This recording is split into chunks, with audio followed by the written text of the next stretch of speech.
Je rejoins beaucoup l'histoire pour les enfants ce matin. Vous vous avez tous lu le livre de Daniel, j'imagine, vous avez tous étudié ça. Ça me rappelle des bons souvenirs quand ça a commencé. En fait, mon histoire avec le livre de Daniel, avec le livre de Daniel et le livre de l'Apocalypse. Pour moi, ça a été une évidence que Dieu existe et qu'il contrôle l'histoire dans les moindres détails. Et je rends gloire à Dieu pour ça, pour que ce soit connu, que l'on puisse l'étudier librement, puis qu'on puisse le partager, parce que c'est vraiment intéressant. Donc, merci pour l'histoire. Alors, ce matin, attache ta tuque. Vous connaissez un peu ce que ça veut dire, attache ta tuque? Je disais ça il y a quelques années en arrière, mais c'était lorsqu'on vivait des émotions fortes, lorsqu'on s'apprêtait à avoir une expérience particulière. Alors, ce matin, Dieu a un message en lien avec ça pour nous. Je pense qu'il faut encore aujourd'hui attacher notre tuque. En lien avec ça, un groupe de touristes un jour a décidé justement de vivre une expérience particulière. Il s'était fait dire par des amis que de descendre en rafting, c'était vraiment une expérience à vivre, au moins une fois dans leur vie, qu'il fallait qu'ils vivent ça. Donc, alors, le groupe de touristes, comme plusieurs autres, se sont rendus à l'endroit prévu. Et la première chose qu'on leur a dit, c'est qu'ils devaient signer une décharge, comme quoi, s'il arrivait un accident, que la compagnie avec laquelle ils faisaient affaire ne pourrait aucunement être tenue responsable. Alors, il y a un groupe de touristes, malheureusement, qui a rebroussé chemin. Ça leur a fait peur de dire, OK, c'est dangereux à ce point-là, c'est possible que je me blesse sérieusement, c'est même possible que je perde ma vie. Merci, je vais laisser cette expérience-là pour quelqu'un d'autre. Par contre, d'autres groupes de touristes, eux, ont eu l'audace d'apposer leur signature et de passer à l'étape suivante. Et l'étape suivante était quelque chose de très important aussi. C'était de choisir le guide, le leader avec qui ils vivraient cette expérience-là. Donc, le groupe devait se séparer dans plusieurs bateaux, chacun ayant son leader respectif dans chaque bateau. Alors, comment est-ce qu'on choisirait notre leader? Eux, ils regardaient, lui, il a de l'air en forme, il a de l'air d'être capable de ramer, de se rendre à destination. Ça peut être un critère. D'autres regardaient peut-être un peu plus l'équipement. Est-ce que le bateau a l'air en ordre? Est-ce qu'on va se rendre? Est-ce que c'est fiable, l'équipement dans lequel on risque de mettre notre vie, finalement? Donc, les gens choisissaient différents critères.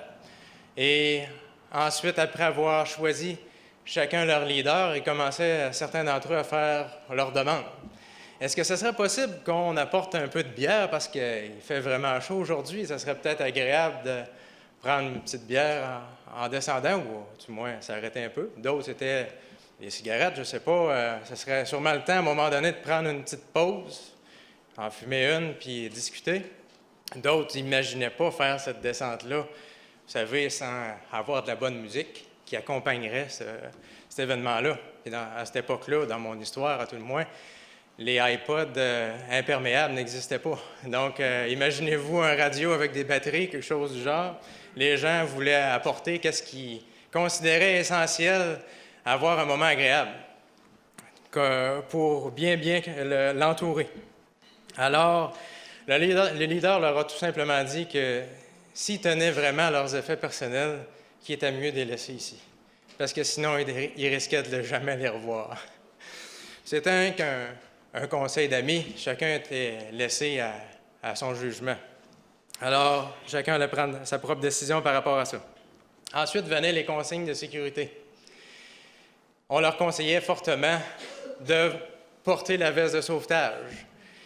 Non seulement pour se garder la tête en dehors de l'eau, si jamais on sort en dehors du bateau, mais aussi pour éviter l'hypothermie. Parce que même s'il y avait le beau soleil chaud, la période à laquelle ils venaient faire du rafting, il y avait encore de la glace sur la rivière à certains endroits, donc l'eau était extrêmement froide. Donc, de tomber dans l'eau, c'était un problème sérieux. Donc, la veste de sauvetage n'était pas vraiment quelque chose d'optionnel. Alors, On leur a aussi donné des consignes, parce qu'en descendant, il y aurait des superbes de belles plages sur le bord, et même, ils risquaient de voir des gens qui auraient du plaisir, qui seraient venus de par la rive s'y installer et avoir du bon temps. Mais que malheureusement, ce ne serait pas possible pour eux de s'arrêter. Ils pourraient peut-être regarder, mais ce serait dangereux de tenter de sortir, d'être emporté par le courant et peut-être même compromettre la descente, non seulement de ce bateau-là, mais de l'équipe. Donc, ils les avaient avertis de toutes sortes de choses, toutes sortes de consignes. Et vous savez, après avoir terminé ces longues et ennuyantes consignes, les adultes, ils avaient tellement hâte, un peu comme des enfants, enfin, ont pu commencer à faire la descente. Alors, dès la première rapide, juste un peu avant, il faisait vraiment beau. C'était tranquille. Alors, il y en a certains qui ont décidé de profiter du soleil. Alors, ils ont retiré leur veste de sauvetage. Ça commence bien. On écoute bien. Dans la première rapide, ils ont pris une douche, mais une douche. Alors, ceux qui ont retiré leur veste de sauvetage, dès la première rapide, ils ont commencé à grelotter. L'eau était froide. C'était une consigne simple, on n'écoute pas les consignes. On s'en va à la rapide suivante, on continue. On a embarqué dans le bateau, ce n'est que le début. Étape numéro 2. Juste avant, il y avait des très beaux sites sur le bord, comme le guide l'avait dit, des belles plages. Il y avait d'ailleurs, on pouvait voir le barbecue qui commençait déjà à chauffer, les gens se faisaient de quoi de bon. Il y avait de la musique, les gens avaient du plaisir, il y en a même qui dansaient. Alors les touristes regardaient ça et disaient « Non, mais c'est encore mieux que ce que le guide nous avait dit. Il faut vraiment s'arrêter. » Alors certains d'entre eux ont osé demander au guide « Non, mais est-ce que tu as vraiment regardé? Il faut vraiment arrêter. » On n'est pas obligé d'arrêter longtemps, mais ça valait vraiment la peine qu'on aille le voir, qu'on aille discuter, qu'on ait du plaisir, parce que pour nous, on aimerait profiter de ce moment-là, on ne peut pas manquer ça. Alors le guide leur rappela que c'était impossible. C'était impossible. C'était non seulement risqué, mais ça compromettait la descente. Ils ne pouvaient pas s'arrêter. Alors, les gens étaient indignés, insultés. Mais quel genre de guide que c'est ça? Nous obliger à continuer à descendre alors qu'on aurait très bien pu aller sur le côté un peu et avoir du bon temps. Non, mais on regrette de t'avoir choisi comme guide. Alors, ça n'a aucun sens. Et même, il y en a tellement qui étaient insultés, ils ont sauté par-dessus bord pour aller rejoindre la rive. Wow! Ils étaient vraiment insultés. Rapide numéro 3. Alors, il restait moins de monde, évidemment, dans le bateau. Le leader rappelait, étant donné qu'il a vu qu'il y avait des gens qui n'écoutaient vraiment pas les consignes, je vous rappelle quelque chose de vraiment important. Agenouillez-vous dans le fond du bateau et tenez-vous loin du côté, sinon vous risquez d'être expulsés. Les gens trouvaient ça pas si pire, trouvaient ça peut-être plus agréable d'être sur le bord, de mieux voir qu'est-ce qui se passe, j'en sais trop rien, mettre leurs mains dans l'eau, peu importe la raison. Il y a des gens qui n'ont pas écouté cette simple consigne-là. Qu'est-ce qui leur est arrivé dans le troisième rapide? Hop! En dehors du bateau, dans l'eau glacée. Alors, ça n'allait pas trop bien. On dirait que les gens étaient plus ou moins attentifs, plus ou moins obéissants. Avant la quatrième rapide, qu'est-ce qui est arrivé? Il y a eu un vent fort qui s'est mis à souffler, à sens contraire du bateau. Ce qui avait pour effet que le bateau avait tendance, on dirait, à faire du surplace. Puis les gens trouvaient ça agréable. Ils disaient « Wow, on peut rester ici un peu, profiter du moment, se reposer un peu, parce que le vent, il nous aide. » Alors les guides qui étaient tannants encore, ils les lâchaient pas. Continuez à pagailler, continuez à aller de l'avant. Il ne faut pas se arrêter ici. On risque de perdre le contrôle, on risque de compromettre la descente. Il faut continuer à aller de l'avant. On ne peut pas se permettre d'arrêter. Alors, évidemment, certains ont refusé d'écouter et ils ont perdu le contrôle, n'ont pas pu terminer la descente. Parmi ceux qui restaient pour la prochaine rapide, il y a quelque chose de particulier qui est arrivé. Rapide numéro 5. Parce que ça allait toujours en s'accroissant, les difficultés. Les leaders qui semblaient les plus confiants, qui avaient les bateaux les plus en ordre, les plus récents, il y en a qui ont complètement paniqué. ils se sont jetés à l'eau pour rejoindre la rive. Incroyable, mais c'est vrai. Jetés par-dessus bord pour laisser les touristes, finalement, seuls à eux-mêmes dans le bateau. Alors, eux, ils étaient bien intentionnés, ils voulaient continuer la descente. Mais là, finalement, avec plus de leader, ça changeait la donne. Alors, après avoir réfléchi, ils ont décidé, eux aussi, de sauter par-dessus bord et de rejoindre la rive. Wow! Toute qu'une descente. Alors, il n'en restait plus qu'une à faire, la 6e. Alors, il restait moins de bateaux, beaucoup moins de gens. Et il y avait une consigne qui était donnée. Cette dernière-là, les gens l'ont écoutée. Il fallait qu'ils attachent les bateaux ensemble pour gagner de la stabilité, pour pouvoir passer au travers de la dernière descente. Sinon, c'était impossible de passer à travers la dernière. Donc, les gens se sont attachés ensemble et ils sont allés, si on veut, par la foi, descendus la dernière rapide et ils ont réussi. Et ils ont pu voir une magnifique plage qui les attendait, de loin, plus belle que celle qu'ils avaient vue. Et ils étaient très reconnaissants d'avoir passé au travers cette aventure et d'être encore vivants, oui, après avoir passé toutes ces rapides-là. Alors, cette histoire-là, contrairement à l'histoire pour les enfants, ce n'est pas une histoire vraie. C'est une parabole. Une parabole qui illustre bien, par contre, qu'est-ce qui s'en vient sur le peuple de Dieu. Juste avant le retour de Jésus, il nous est dit qu'il y a un grand et un terrible crible qui s'en vient sur l'Église. Un tri que l'Église va expérimenter. En anglais, le terme est un peu plus significatif, si on veut, on dit « shaking ». Alors, « shake », secouer. Alors, ça va secouer. D'où vient le titre « Attache ta tuque ».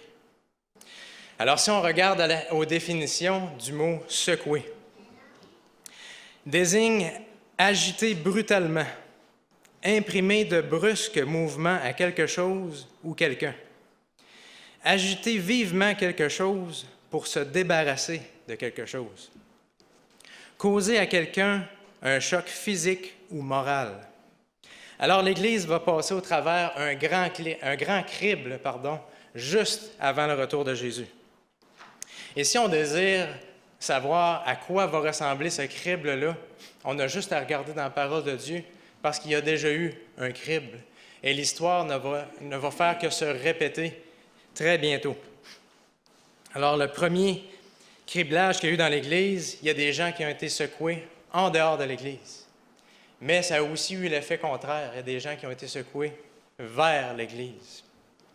Tout comme dans cette parabole du rafting, il y a des leaders qui ont quitté. Et tout comme dans cette histoire, il y a des gens qui ont pu être rattrapés, qui ont rejoint le bateau. C'est la même chose aussi dans l'histoire du crible. Il y a des gens qui vont être rattrapés, qui vont pouvoir rentrer. Des leaders vont sortir, et comme on en a parlé un peu ce matin durant l'école du sabbat, il y a de façon imagée ou de façon littérale, il y a des prostituées, des collecteurs d'impôts qui vont entrer dans l'Église. Une chose qui va secouer l'Église, c'est la sainteté de Dieu.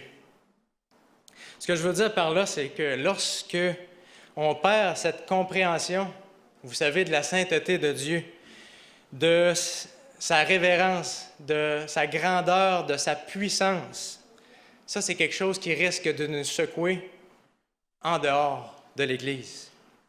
Lorsqu'on perd, vous savez, ce sentiment de crainte, que lorsqu'on entre dans la présence de Dieu, quelque chose qui nous fait trembler, ça peut être quelque chose qui nous fait sortir de l'Église. On a un exemple que l'on peut trouver dans le livre de l'Exode, au chapitre 19, et les versets 16 à 19. Exode 19, 16 à 19. Je ne sais pas si vous allez la voir à l'écran. Oui. Il nous est dit, « Le 3e jour au matin, il y eut des tonnerres, des éclairs et une épaisse nuée sur la montagne. Le son de la trompette retentit fortement, et tout le peuple qui était dans le camp fut saisi d'épouvante. » Avez-vous imaginé? Il y avait des centaines de milliers de personnes, et ça nous dit il devait très certainement avoir des hommes, des femmes courageuses qui n'étaient pas peureux, je veux dire, parmi ce peuple nombreux. Tout le peuple était saisi d'épouvante. Moïse fit sortir le peuple du camp à la rencontre de Dieu, et ils se placèrent au bas de la montagne. C'était déjà un exploit de la part de Moïse de les rassembler au bas de la montagne, je pense, en étant dans l'épouvante. La montagne du Sinaï était toute en fumée parce que l'Éternel y était descendu au milieu du feu. Cette fumée s'élevait comme la fumée d'une fournaise et toute la montagne tremblait avec violence. Avez-vous imaginé une montagne qui tremble avec violence? Le son de la trompette retentissait de plus en plus fort. Moïse parlait et Dieu répondait à haute voix. Alors, c'était un grand événement que cette rencontre, 3 mois après qu'il soit sorti d'Égypte. Alors, Dieu voulait impressionner, voulait toucher les cœurs de ces gens, voulait leur montrer que les dieux d'Égypte, c'est rien à côté de l'Éternel. L'Éternel, le Dieu des armées. Un peu plus tard, Dieu donna ses commandements, oui, à tout le peuple, et tout le peuple y était présent. Et on trouve ça dans Exode, chapitre 20, et le verset 18. Il est écrit, « Tout le peuple entendait les tonnerres et le son de la trompette. Il voyait les flammes de la montagne fumante. À ce spectacle, le peuple tremblait et se tenait dans l'éloignement. » Et Dieu dit spécifiquement pourquoi il faisait ça, au verset 20. « Et c'est pour que vous ayez sa crainte devant les yeux, afin que vous ne péchiez point. » Alors, le péché dans nos vies et la crainte de Dieu ont une connexion directe. Alors, avons-nous cette crainte de Dieu encore aujourd'hui? L'avons-nous dans notre vie? Est-ce que nous l'avons déjà eue? Et quelle crainte avons-nous eue aujourd'hui en sachant que, en se déplaçant ici, à l'église de Saint-Georges, on venait rencontrer l'Éternel? Parce que c'est le même Éternel dont on parle. Lorsqu'on est rentré dans ce lieu saint, quelle crainte avions-nous de savoir que Jésus, le Fils de Dieu lui-même, est présent parmi nous? Quelle crainte avons-nous? Il y a un autre exemple qu'on peut trouver dans le livre d'Ésaïe, au chapitre 6 et les versets 2 à 5. Ésaïe 6, 2 à 5. Il nous est dit, « Des séraphins se tenaient au-dessus de lui. » On parle de Dieu.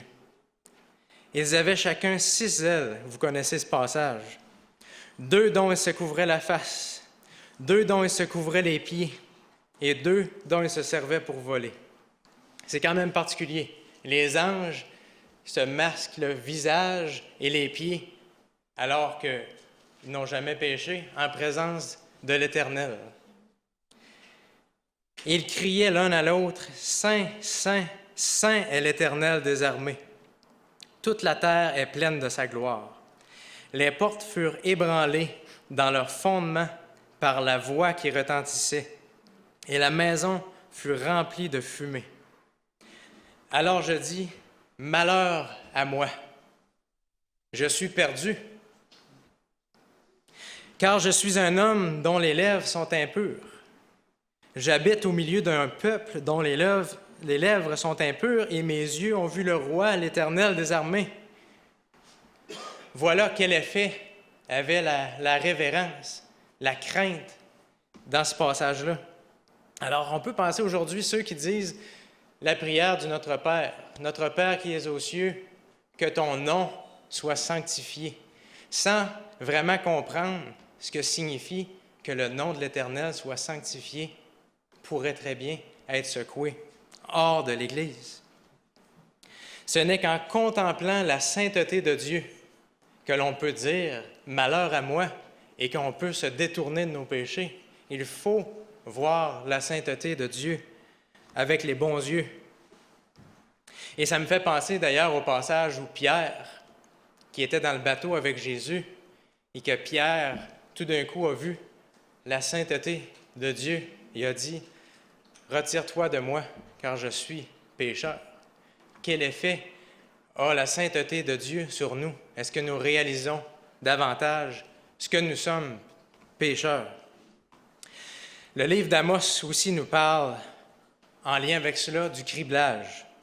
Amos, chapitre 9, les versets 9 et 10 nous disent « Car voici, je donnerai mes ordres, et je secouerai la maison d'Israël parmi toutes les nations. Comme on secoue avec le crible, sans qu'il tombe à terre un seul grain. » Vous remarquez? Tous les grains vont passer au crible, il n'y en a pas un qui va passer à côté.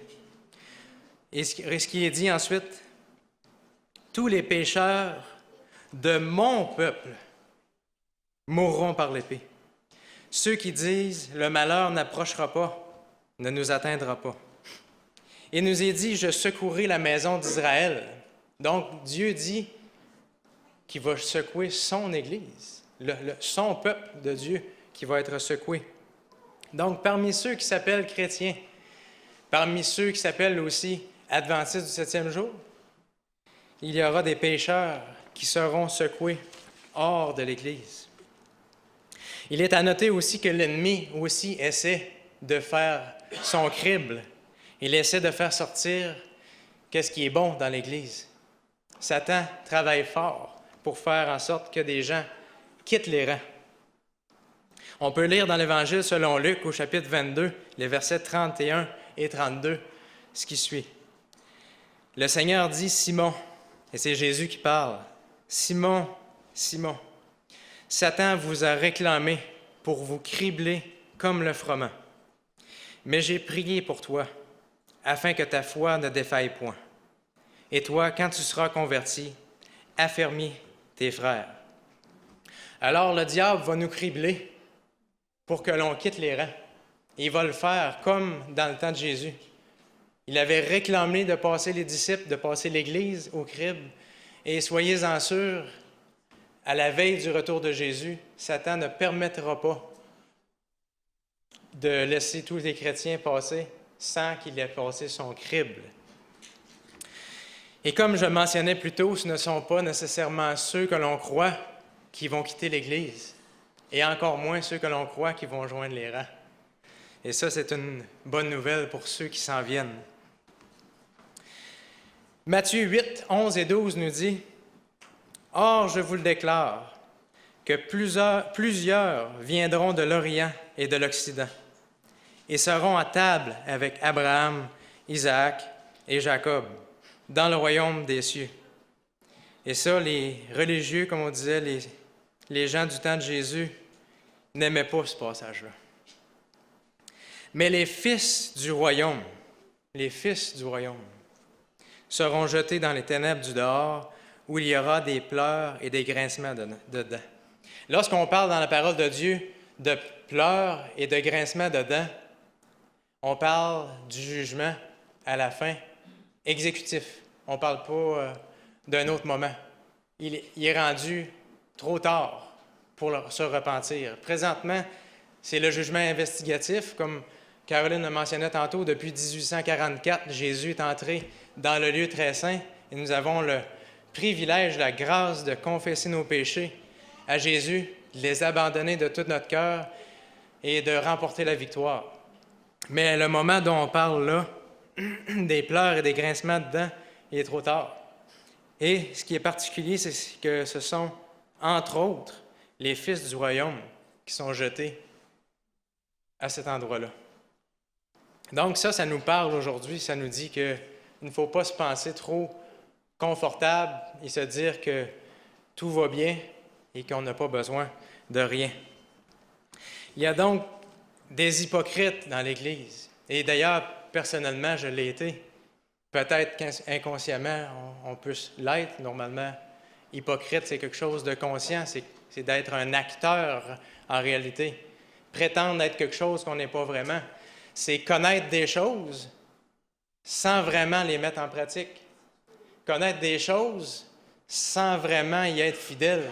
Alors, c'est ça le mot qui vient pour définir hypocrite ou acteur, si vous préférez. Alors, si nous ne sommes pas présentement Peut-être nous l'avons à tout le moins déjà été une fois dans notre processus, dans notre vie chrétienne, dans notre démarche avec Dieu. Mais chose certaine, Jésus nous dit que juste avant son retour,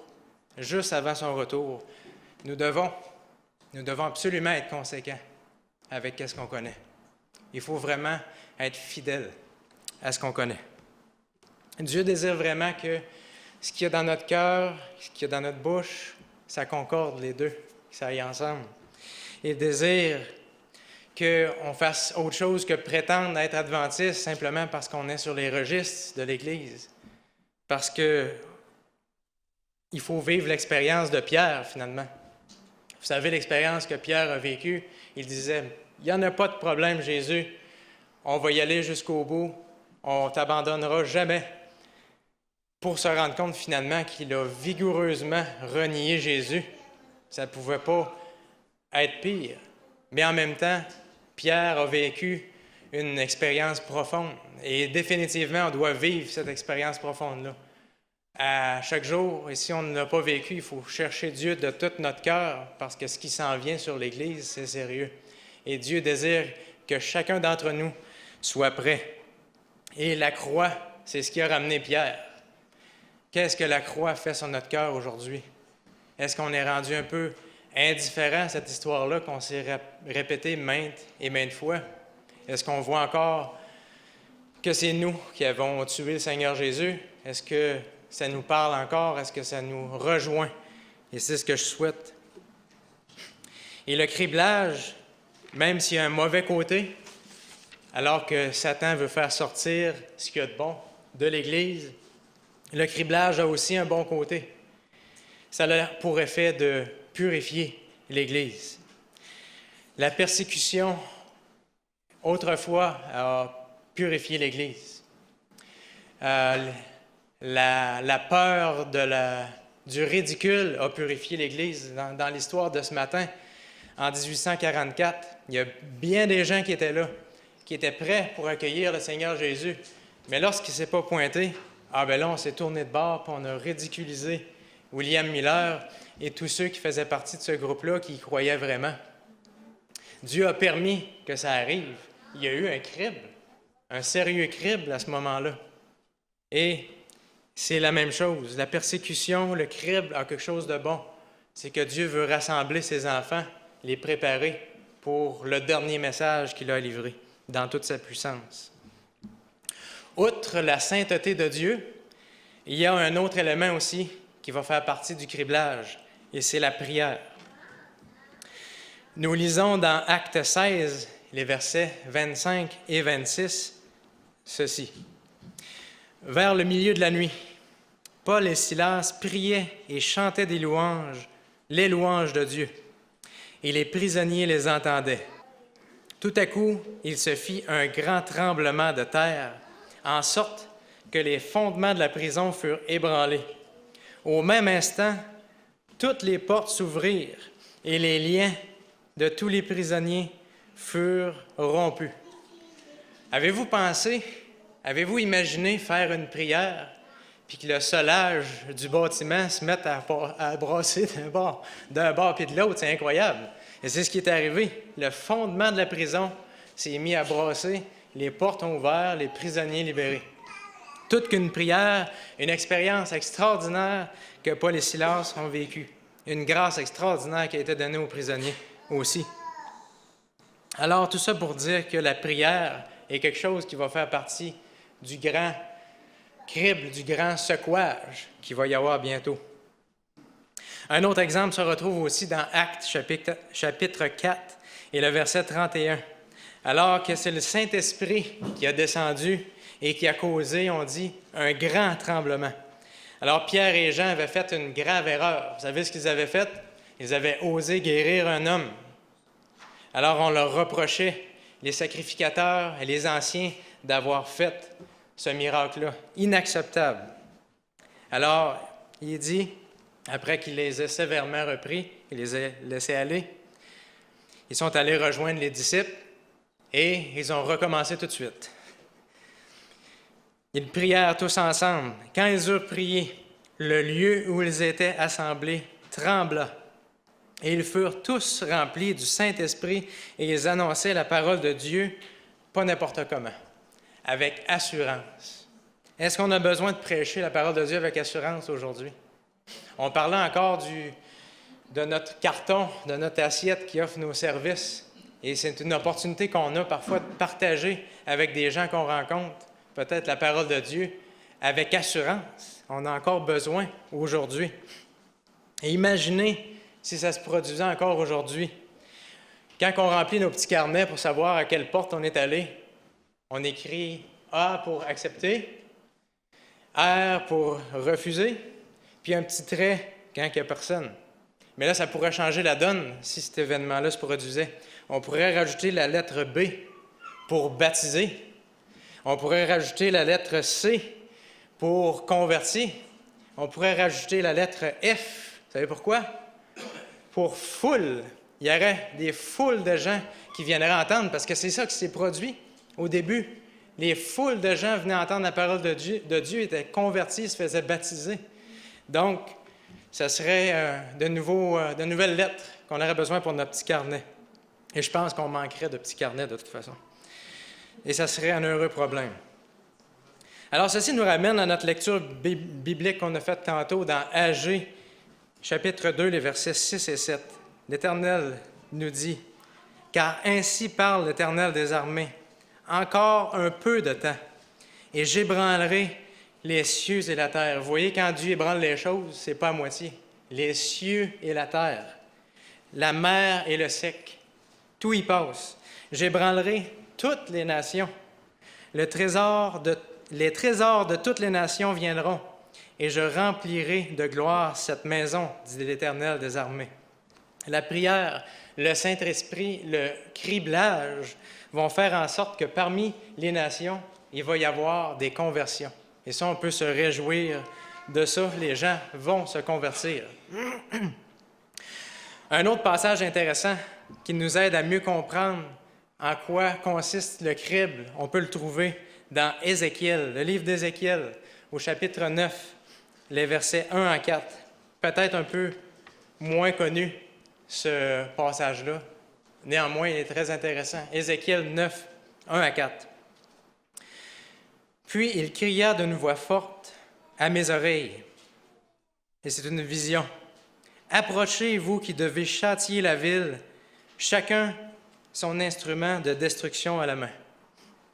Et voici 6 hommes arrivèrent par le chemin de la porte supérieure du côté du septentrion, chacun son instrument de destruction à la main.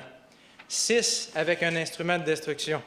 Et il y avait au milieu d'eux un homme vêtu de lin et portant une écritoire à la ceinture.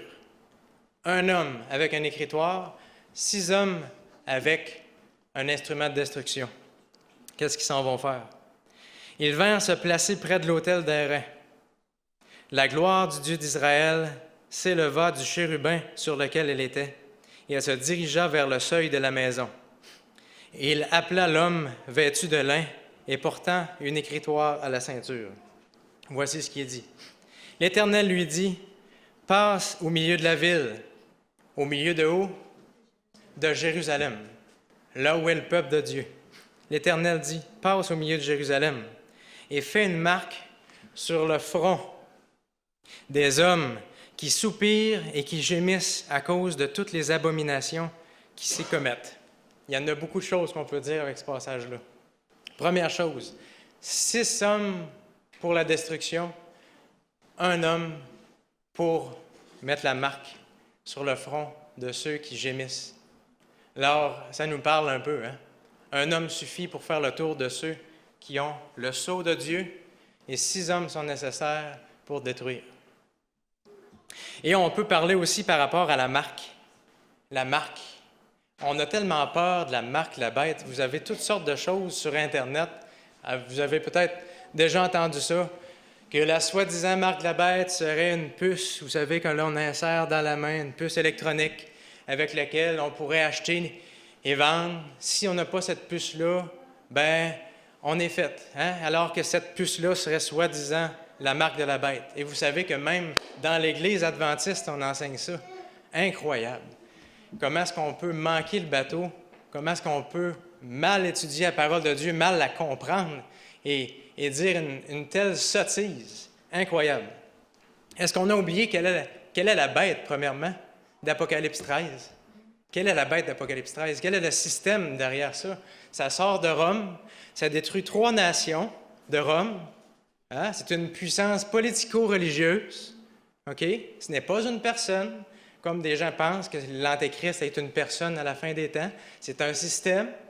Et que ce système-là a persécuté les saints pendant une période littérale de 1260 jours. Pas 1260 années, pas 1260 jours. OK? C'est pas dans le passé, cette période-là. Ça a commencé en 538, lorsque cette puissance-là, qui est nulle autre que Rome, a eu le pouvoir entre les mains. Et jusqu'en 1798, ils ont persécuté le peuple de Dieu. Ça, c'est la parole de Dieu. Qu'est-ce qui nous est dit? Qu'est-ce qui est arrivé en 1798? Le pape s'est fait arrêter par le général Berthier sous l'ordre de Napoléon. C'est simple, c'est l'histoire. Dieu nous donne les choses claires pour qu'on puisse le savoir. Alors maintenant qu'on sait c'est quoi la bête, quelle est sa marque? Qu'est-ce qui comment on pourrait dire ça, la distingue? Elle l'a dit haut et fort. Nous avons changé les commandements de Dieu. Nous avons changé le sabbat du 7e jour pour le ramener au 1er jour de la semaine. Nous avons l'autorité de faire une telle chose. Avez-vous imaginé? On étudiait le sanctuaire avec les enfants cette semaine. Dans le lieu très saint, il y a l'Arche de l'Alliance. L'Arche de l'Alliance, il y a le propitiatoire, le couvercle. Hein? Ça représente le trône de Dieu. Alors, le trône de Dieu est assis sur qu'est-ce qu'il y a en dessous. Et ce qu'il y a en dessous du trône de Dieu, dans l'Arche de l'Alliance, c'est les commandements de Dieu. Alors, on ose dire qu'on peut ôter Dieu de son trône et enlever ou changer ces commandements-là, puis de remettre Dieu sur son trône. C'est quoi? Est-ce qu'il y a des gens qui croient encore à ça? Pas parmi nous. Faut pas parmi nous, voyons. Les commandements de Dieu sont là pour régner pour l'éternité, et ils sont depuis l'éternité en place. Dieu jamais, c'est dit dans Matthieu 5, 17, qu'il n'y aura pas un seul iota, un seul trait de lettre qui va changer de ça jusqu'à temps que tout soit arrivé. Le peuple de Dieu a de la misère. J'en reviens à ce qu'on disait au début. La marque, en terminant, la marque de la bête, c'est le faux sabbat. On aura le choix à la fin entre le faux sabbat et le vrai sabbat. Entre suivre les hommes ou suivre Dieu, c'est simple. C'est peut-être pas assez sensationnel pour nous, mais c'est tellement simple, la parole de Dieu, pour ceux qui veulent l'entendre et la comprendre. Que ceux qui ont des oreilles pour entendre, entendent que Dieu dit. Alors, je vous répète le dernier verset. « Fais une marque sur le front des hommes qui soupirent et qui gémissent à cause de toutes les abominations qui s'y commettent. » Alors, je pose la question, est-ce qu'on est indifférent au péché qu'il peut y avoir dans l'Église? Sommes-nous indifférents? Ou est-ce que cela nous attriste et nous pousse à gémir, à prier pour ces gens-là, à prier pour qu'il puisse y avoir un réveil et une réforme, parce que ça doit se produire aussi avant le retour de Jésus. Et vous savez que tous les prophètes qu'on retrouve dans la parole de Dieu étaient des gens qui avaient très conscience que seulement ceux qui ont le cœur pur vont voir Dieu. C'est dit dans les Béatitudes, ceux qui ont le cœur pur verront Dieu. Et c'est intéressant que c'est justement ceux qui gémissent et qui prient pour la sainteté, c'est eux qui vont recevoir le sceau de Dieu dans le front. Cherchons à avoir le sceau de Dieu et arrêtons d'avoir peur de la marque de la bête. Cherchons le sceau de Dieu pour recevoir cette marque, que nous puissions être scellés pour les événements qui s'en viennent. J'aimerais vous lire une citation tirée du livre « Premiers écrits ». Il y a un chapitre, en fait, qui est par rapport au criblage. Et ça nous met dans le contexte, c'est vraiment intéressant. On pourrait lire tout le chapitre, vous ne m'aimeriez pas, je vous invite à le lire par vous-même. Ça va comme suit. J'ai vu quelques croyants, c'est une vision en fait qu'Ellen White a eue, pour ceux qui croient encore qu'Ellen White a eu des visions de la part de Dieu. Je le dis pour nous, on y croit, mais en ligne, ailleurs dans le monde, je sais qu'il y a des gens qui n'y croient plus. Et c'est une catastrophe. Mais quoi qu'il en soit, Dieu a parlé à cette femme, et voici la vision qu'il lui a donnée. J'ai vu quelques croyants qui, dans une grande foi et des cris angoissés, plaidaient avec Dieu. Leur visage était pâle, révélant leur profonde anxiété et leur lutte intérieure. Et ils manifestaient une grande ferveur et une grande fermeté. De grosses gouttes de sueur perlèrent leur front. De temps en temps, sentant l'approbation de Dieu, ils étaient rayonnants, mais bientôt ils retombaient dans le même état de ferveur, d'anxiété et de gravité. Les mauvais anges s'empressaient autour d'eux, les plongeant dans les ténèbres pour leur cacher Jésus, afin que leurs yeux, étant attristés par les ténèbres, ils puissent les amener à perdre confiance et à murmurer contre lui. Ne perdons pas confiance, ne murmurons pas contre Dieu. Leur seule sécurité était de diriger leur regard en haut. Les anges de Dieu avaient la garde de son peuple. Ça, c'est une belle promesse. Et lorsque l'atmosphère empoisonnée des mauvais anges entourait ceux qui étaient dans l'angoisse, ils battaient constamment des ailes pour dissiper les épaisses ténèbres. Les croyants continuant à supplier le Seigneur, parfois un rayon de lumière provenant de Jésus venait jusqu'à eux pour les encourager. Leur visage en était illuminé. J'ai vu que quelques-uns d'entre eux ne participaient pas à cette œuvre d'intercession. Ils semblaient indifférents à ce qui se passait autour d'eux. Ils ne résistaient pas aux ténèbres qui les entouraient, et celles-ci les emprisonnaient comme une épaisse nuée. Alors les anges de Dieu les abandonnaient à leur sort. Avez-vous entendu ça? Ça fait peur. Et allaient secourir ceux qui priaient. Abandonnons pas la prière. J'ai vu les anges de Dieu se hâter auprès de ceux qui luttaient de toute leur force pour résister aux mauvais anges et qui s'encourageaient eux-mêmes en implorant le Seigneur avec persévérance. Est-ce que nous vivons cette expérience-là? Mais les anges du ciel ne s'occupaient pas de ceux qui ne faisaient aucun effort pour s'aider eux-mêmes, et je les perdis de vue. Je demandai ce que signifiait le criblage que j'avais vu. On me répondit qu'il était causé par le conseil du témoin véritable à l'Église de Laodicée. Apocalypse chapitre 3, 19, dans ce coin-là. Ce conseil aura son effet sur le cœur de celui qui le reçoit. Il l'amènera à exalter la vérité. Quelques-uns ne l'accepteront pas. Ils le combattront même. Avez-vous imaginé? Les gens vont combattre le message. J'ai vu que le témoignage du véritable n'a été écouté qu'à moitié. Ce témoignage solennel dont dépend la destinée de l'Église a été considéré à la légère, sinon tout à fait méprisé. Le dernier message que Dieu donne à son peuple, presque complètement méprisé. Il doit produire une sérieuse repentance. Tous ceux qui le reçoivent vraiment s'y conformeront et seront purifiés. Alors ceux qui désirent vraiment mettre en application ce message-là, qui est rien d'autre que de dire « nous sommes pécheurs et que nous avons désespérément besoin de Dieu dans notre vie, que nous devons remporter la victoire sur nos péchés, de voir qu'est-ce qui se passe dans notre vie. » Alors, ceux qui veulent vraiment vivre cette expérience-là seront étiquetés. Vous savez comment? Comme des extrémistes, comme des légalistes. Tu vas trop loin. Tu n'as pas besoin de faire autant que ça dans ta relation avec Dieu. Ah, il fait ça pour le salut. C'est le salut par les œuvres. Il ne reconnaît pas la grâce de Dieu dans sa vie. Alors que tout ce qu'ils veulent, sincèrement, c'est vivre cette expérience-là. C'est non seulement recevoir le pardon, ils veulent recevoir la délivrance. Ils veulent expérimenter vraiment, ici et maintenant sur cette terre, un moment extraordinaire avec Dieu. Être libérés du péché. Alors que ceux qui les accuseront prétendront avoir le nom de Dieu en restant dans leur confort et dire non, Dieu m'accepte tel que je suis et il me pardonne et je vais vivre dans mes péchés jusqu'au retour de Jésus. Alors, il y a deux philosophies différentes l'une de l'autre. Pourtant, Dieu est clair. Celui qui vaincra, je le ferai asseoir avec moi sur mon trône. N'est-ce pas ça que Dieu dit?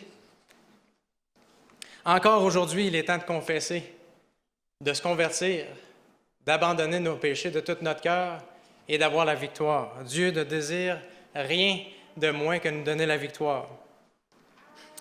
Et ensuite, un dernier point, à part la prière, qui va faire une différence dans le crible, la sainteté de Dieu, la parole, la vérité. On en a parlé brièvement ce matin. La vérité. On dit souvent, je pense que c'est Daniel ce matin, disait « la vérité dérange ». Et c'est vrai. Est-ce que la vérité a dérangé quand Jésus l'a prononcée? Incroyable. Elle a tellement dérangé le peuple de Dieu, ceux qui devaient accueillir le Messie, qui voulaient tuer. Ils voulaient tuer le Messie. Incroyable comment ça les a dérangés, comment ils ont été brassés par la vérité. Et ça va être la même chose. La vérité va avoir le même effet. On va devoir soit l'accepter avec amour, ou soit la rejeter, peut-être même la combattre, comme on l'a lu dans le passage précédent. Hébreux, chapitre 12, les versets 25 à 29, nous indiquent que la parole de Dieu ébranlera tout ce qui a à être ébranlé. Non seulement la terre, mais le ciel aussi. Il nous est dit, « Gardez-vous de refuser d'entendre celui qui parle. Car si ceux-là n'ont pas échappé, qui refusèrent d'entendre celui qui publiait les oracles sur la terre, combien moins échapperons-nous si nous nous détournons de celui qui parle du haut des cieux, lui dont la voix alors ébranla la terre, et qui maintenant a fait cette promesse. Une fois encore, j'ébranlerai non seulement la terre, mais aussi le ciel. » Ces mots « une fois encore » indiquent le changement des choses ébranlées, comme étant faites pour un temps, afin que les choses inébranlables subsistent. C'est pourquoi, recevant un royaume inébranlable, montrons notre reconnaissance en rendant à Dieu un culte qui lui soit agréable, avec piété et avec crainte. La sainteté de Dieu, la révérence, la crainte. Car notre Dieu, qui est notre Père, est aussi un feu dévorant. Pendant la Deuxième Guerre mondiale, la Suisse était appelée un pays neutre parce qu'elle ne désirait pas faire partie de la guerre. Et les gens n'osaient pas l'attaquer non plus parce que la Suisse était riche et ils craignaient la réplique. Alors les gens ont pu se réfugier dans ce pays-là.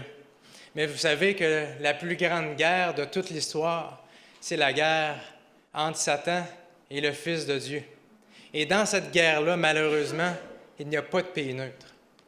Il n'y a pas d'endroit où on peut se réfugier autre que de prendre un camp ou l'autre. Et Dieu nous dit qu'il y a trop de gens qui sont assis sur la clôture.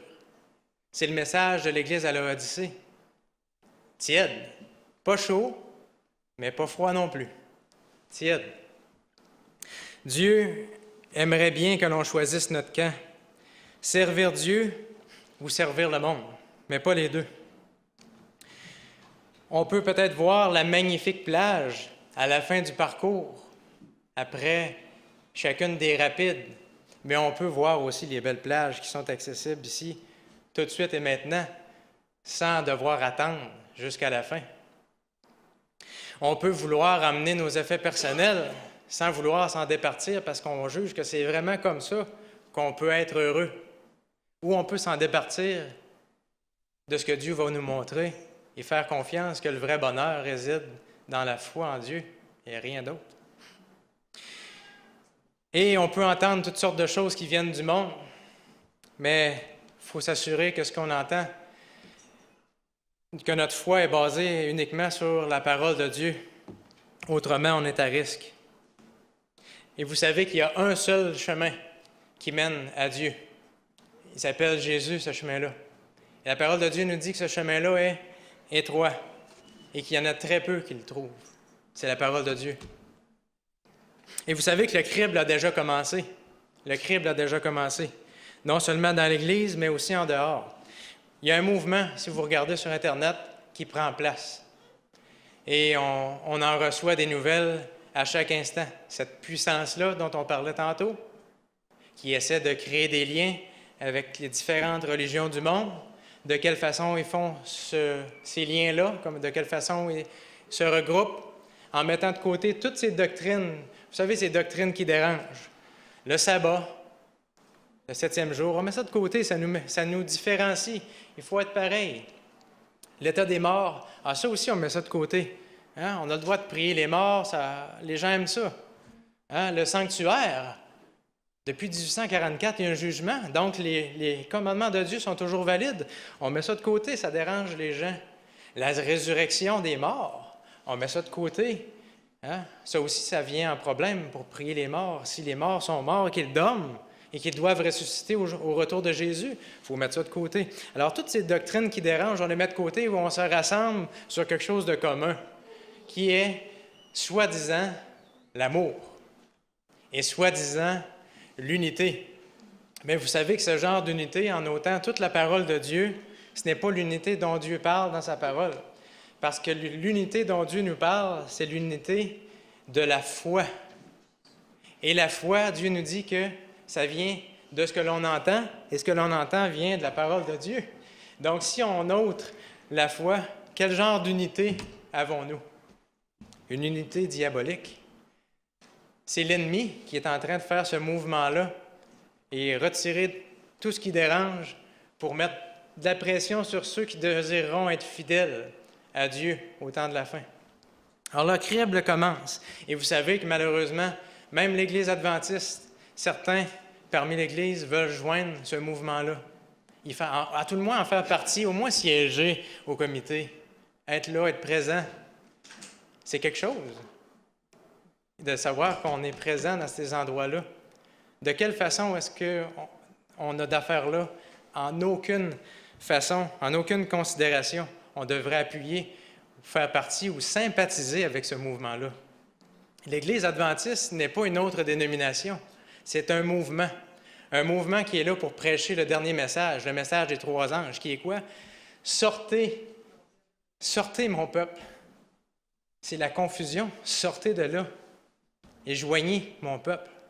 C'est un mouvement que nous sommes et nous ne devons pas abandonner ce mouvement-là. Alors, attachons-nous les uns les autres jusqu'à la fin. Faisons comme les autres durant la dernière descente. On a besoin de s'attacher, d'être solide. Encourageons-nous les uns les autres. Vous savez que mon message n'est pas pour vous décourager, mais simplement pour dire qu'on a vraiment besoin de prier. On a vraiment besoin de participer comme jamais parce que ça s'en vient. En fait, c'est déjà commencé. Et un dernier conseil, luttez de toute votre force, de toutes vos forces. Parce que Dieu nous dit que ses anges campent autour de ceux qui luttent contre les forces des ténèbres. Ceux qui sont indifférents étaient abandonnés dans cette vision. On ne veut pas être abandonné de Dieu. On veut recevoir le support des anges, on veut recevoir l'Esprit, on veut recevoir tous les encouragements et la force dont on a besoin pour passer au travers de ça.